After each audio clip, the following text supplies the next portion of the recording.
মুন্সিগঞ্জে VB নূরের উপস্থিতিতে গণ অধিকার পরিষদের আলোচনা সভা ও কম্বল বিতরণ।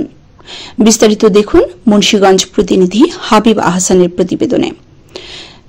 মুন্সিগঞ্জে সিরাজদি খানে গণতন্ত্র, ন্যায় বিচার, অধিকার এই স্লোগানে গণ অধিকার পরিষদের কেন্দ্রীয় সহসভাপতি ও মুন্সিগঞ্জ জেলার আহ্বায়ক মোহাম্মদ জাহিদুর রহমানের উদ্যোগে হতদরিদ্র ও অসহায় মানুষের মাঝে 500 পিস কম্বল বিতরণ ও আলোচনা সভা অনুষ্ঠিত হয়েছে। আজ 8 জানুয়ারি বুধবার বিকেলে সিরাজদি খান উপজেলার অডিটোরিয়ামে এ কম্বল বিতরণ ও আলোচনা সভা অনুষ্ঠিত হয়।